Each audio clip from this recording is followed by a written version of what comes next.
No plans for new transit mask mandate for COVID and flu season, Lieber says.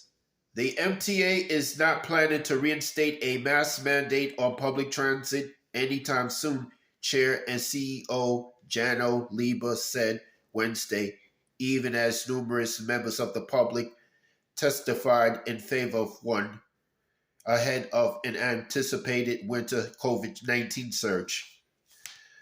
The 7-day average COVID positivity rate in the five boroughs stood at 9.3% on October 26, a rate that the city says is stable. But the number of cases in the city is almost certainly much higher than reported due to the prevalence of home testing, where results are not recorded by the state. Positivity rates hit 20% in parts of Manhattan earlier this month.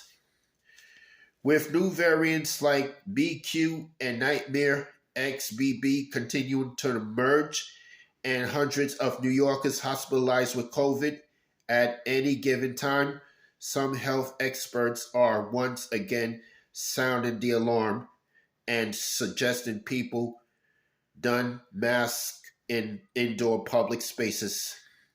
Nonetheless, the Transit Authority, which has been slowly recovering from the catastrophe wrought upon it by the pandemic, does not have any immediate plans to reinstate the mask mandate if rescinded last month on trains and buses.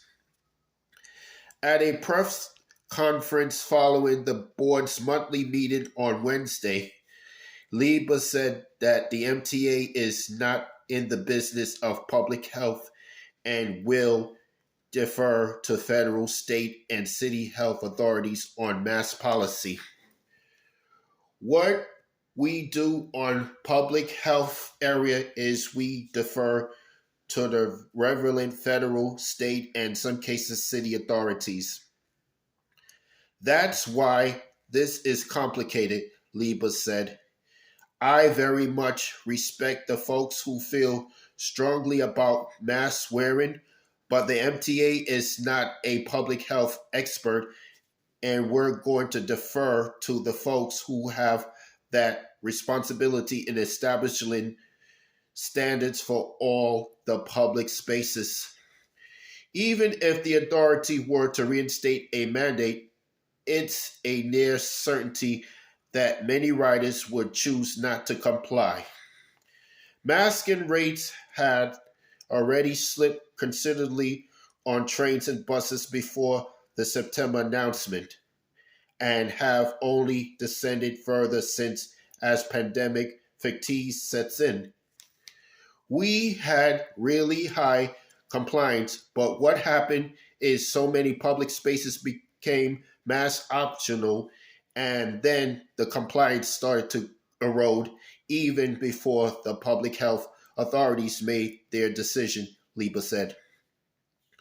But many riders with disabilities and other COVID high risk factors are pleading with the authority to reinstate a mandate, arguing that riding the train with a comorbidity simply isn't safe. Numerous members of the public filed into the board on Wednesday to testify to authority bids in favor of a mandate or alternatives like mask-only cars on subways or commuter rails.